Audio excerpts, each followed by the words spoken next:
I guess I don't even really need to do this talk anymore. You've already seen the interview, so. All right. See if I can figure this thing out here. So thanks again very much for the opportunity to come and hype this whole project again. Many of you have probably heard some of this before. But you know, it's always nice to be able to provide updates and things as we go along. We've actually had some significant wins in the very recent months, so I'm pleased to be able to share some metrics and things that we have here. But just as a little bit of background, a big question that many of us and many people have is why establish this database in the first place. And this is, we sort of viewed it as a really important tool to gain a much better snapshot of how we're doing in Canada. We have kind of a unique setup here with our publicly funded system, and also the fact that many of the highly specialized care for myeloma patients is done at very specific centers. So we have a unique opportunity here to be able to capture the data on patients from the day that they're diagnosed and all the way through their disease trajectory. And this is somewhat unique compared to some of our other colleagues around the world, where patients will move around, and it's difficult for any single institution to be able to provide this kind of longitudinal data. The other thing that we have in Canada is we have some really amazing researchers, basic scientists, translational scientists, and of course a lot of that work that they do at the bench will lack any kind of clinical context unless we have a very rigorous way of providing that context from which the samples that they're studying actually came, which is from you guys as patients. So it's a much more robust way to be able to link a specific finding that we may see in the lab to a specific outcome or a specific regimen or type of response or a specific agent even to see how patients do over the long term. And then the last point I think is really crucial as well, and we're starting to gain a little bit more traction internationally. Canada always punches well above its weight when it comes to clinical trial activity, even our basic science in the field of multiple myeloma. And we really want more and more tools to be able to foster international and multi-institutional collaborations for advancing the field forward. And this is just one of those pillars, I think, that will help us do that in the future. So the next big question is, how are we going to do this? Because tracking patients through a disease course that may, hopefully for all of you, will take many, many years to play out is difficult, and it requires a lot of extra work. Myeloma, tracking responses in myeloma is quite data heavy. As many of you know in this room, you get your blood work done every month, every couple months, but you might be doing that for a 10-year period. You multiply that by a couple thousand patients and you get some sense as to the amount of data that we have to be able to capture. So we have to do this in a way that is feasible. We need a user-friendly platform to do this on. We also need something that we can actually go back and look retrospectively as well. So it's easy to say, as of today, we're going to start tracking all patients going forward, but that's going to take 10 years to develop any kind of meaningful data.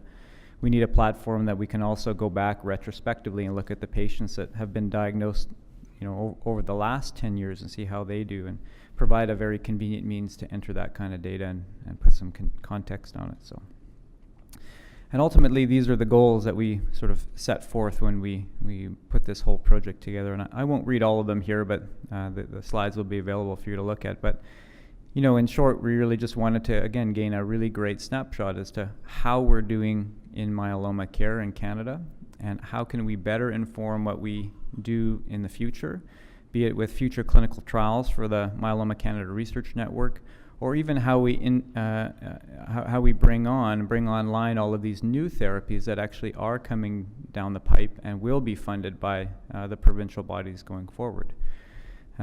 We also want to be able to provide some better context as to what that investment is worth. So as a taxpayer, that should be data that you would demand. If we're going to pay $150,000 per patient per year for a new therapy, you better be sure that it's working. And we actually don't have a lot of great tools to really measure that. So we feel that it's important for us to take that on as a myeloma research community.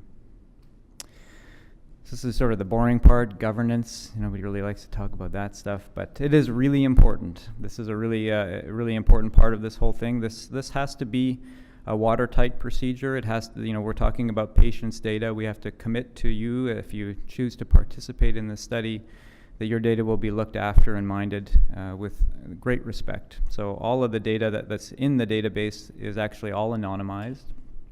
There's no way that will ever get shared with any third parties or anything like that. It all remains well under the control of the Myeloma Canada Research Network, and it's overseen by the steering committee. So at the moment, I'm the chair of the steering committee, but that does have, it won't last for forever. Somebody else will take that over, and we want to have that renewal of ideas and fresh eyes and things. We have, underneath the steering committee, we have the operations committee, which is made up of all the participating sites. So we actually do have great representation at each level and each institution. And on the database steering committee, what's very important is that we also have a patient that's involved in that, so that not only do us as the doctors get to vet the projects that we choose to explore with this tool, we even have the patient's voice in there to make sure that the types of questions that we're asking do have some relevance to what patients want out of this as well. So this is what it looks like, if anybody's keen. I think it looks really nice. I think it's actually a nice and very easy way to enter the data in, which is certainly appreciated by our data managers and things. The take-home points of this, though, is that it's very comprehensive. We are really trying to capture as much as possible from a patient at many different time points. The other important thing about the platform is it's malleable, because the questions that we have today may not be the questions that we have in the future. And the technology that we're using here, although it's simple, is something that can be changed and modified with time. So if there's new insights or new endpoints that we want to be able to look at, it's very easy to add that into the database and then be able to go back retrospectively and fill holes for our legacy data set, and then of course capture all of that stuff going forward. So that malleability is really important. So the progress thus far, so we've made a few advances since the video that was put up, although I still have the same suit and the same haircut. So, so we have commitment from 14 participating sites across the country. We have the steering committee and the operations committee set up. We have the core data set that's all agreed upon, and the ECRF forms, which is basically what I just showed you, has all been finalized. We have governance and authorship rules defined for all of the publications that will hopefully come from all of this. And then, of course, endorsement of the governments by all the participating sites. And by the sites, I mean the universities and the healthcare systems. They've all signed on and are eagerly awaiting data from this. But that's crucial because they saw the importance of it as well. It's easy for us as the myeloma research to say this is a good idea. For us, it seems like a no-brainer, but you do have to convince people. And for good reason, you have to make sure that they're convinced not only that it's a good idea and a worthy investment, but also, again, that the data is going to be protected and safe, and it's going to be used with the greatest intentions. So. And I do want to make a brief point on this, or a brief comment on this, which is the MCRN Master Agreement. So this is one of the barriers actually to have, activating the database a little bit faster than, or we would like to have had it activated a little bit faster than it was. But the MCRN Master Agreement was an attempt to actually really push forward an agenda, a very all-encompassing agenda that all of the MCRN participating sites and their institutions could sign on to, that will lay the foundation for all activity, all research activity that will happen within the MCRN. And this encompasses not only the database, but tissue banking, future clinical trials, many other translational initiatives and things as well. And it may seem like, from a patient's perspective, like why bother going through all this? But these are some of the things that cause the hugest hurdles in getting a lot of these studies activated. The way that the University of Alberta does things is different than the way the University of Calgary does things, and you can imagine what it's like to try and activate these things in between provincial borders. I mean, we can't even really share wine between Alberta and BC these days, so let alone data. So, this is a huge thing, and of course this involves lawyers, which always slows things down. So I'm sorry to any of the lawyers in the room. But it has it has been moved forward, and at least in principle, the master agreement has been agreed upon. All of the sites have agreed upon, at the very least, the database component, and it's spurred on the discussion for signing on to the other aspects of this agreement, which I think is ultimately going to be a huge plus for us as we go on. And I think, you know, ultimately it is a great foundation for us to really foster. So this is again just a snapshot of the activities here. So these are all of the participating sites across Canada. Everything in green are all the sites that have signed on to every aspect of the agreement to activate the database, and they are all active sites. The two in peach there at the bottom are almost finished with the contract. Again, this is the master agreement piece. Crucial to this, though, is the activation of Princess Margaret, Ottawa, Edmonton, and Calgary.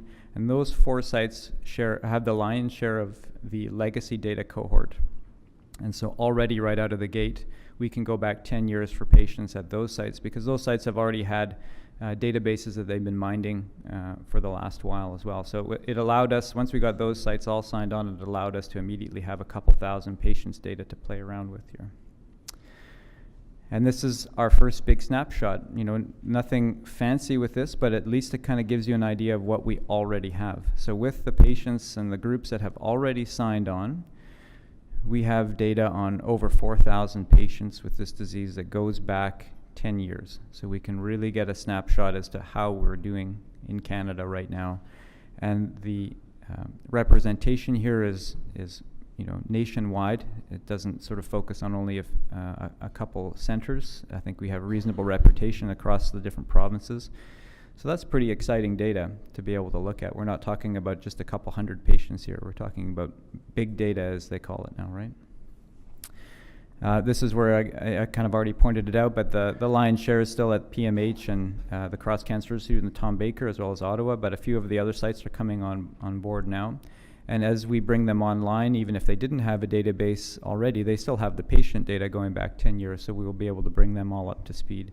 So very quickly, we're going to have a huge swath of data, I think, to play around with. This is just a snapshot as to how many patients that we have in the data set by their line of therapy. So, of course, everybody in this data set has had at least one line of therapy, smaller proportion 2 lines of therapy, and sort of and so on and so on. But this is important because when you ask questions about, well, how well do patients do in Canada that are treated with, say, carfilzomib, since it's been introduced, we have the ability to answer that because most of those patients will be in their second line and beyond. So we can sort of hone in on that sizable 1,400 patient worth of data to look at. How many patients are in how well do they do that, you know, receive pomalidomide, for example, and we'll be able to grab that. We have about, you know, close to 500 patients or more that we'll be able to look at that type of data with. So, and another little snapshot of the data looking at patients that the swath of patients that we have that have had a autologous stem cell transplant, and looking at the types of treatments that they've received prior to that transplant. So it just gives us kind of a really nice look to see how well patients are doing, what they've been treated with, and gives us a foundation to look at some of that outcome data that I think will be really important. One final plug that I'll put for the database is that the database initiative was really a key thing that led to the activation of this particular study called the M4 study, so multiple myeloma molecular monitoring study. This was spearheaded by our colleague, Dr. Tony Ryman, on the East Coast, and this was a project that he put together to apply to the Terry Fox Research Institute to really kind of look at myeloma in the most comprehensive way we can in Canada, and to contextualize some of the new technology coming through for things like minimal residual disease testing and the imaging that you heard about before, and put that into context of how we do things in Canada. And in addition to all of the fancy testing, we're also looking at, you know, patient-reported outcomes. We're looking at quality of life, and we're looking at pharmacoeconomic analyses of how myeloma patients are treated as well.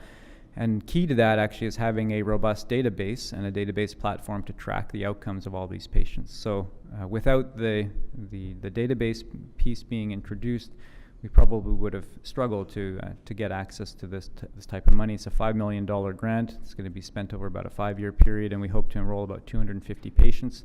And this is was a further springboard to combining this particular initiative with 2 other clinical trials that we hope to launch that will not only provide, so this study will not only provide data as far as the standard of care in Canada, but also to see how well patients do when they're treated with some really novel approaches.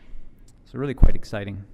I'm not going to spend too much time on budgets. That's the other thing that nobody really wants to talk about on a Saturday morning, but dollars are really important, and we feel that this is really an important pillar of the MCRN.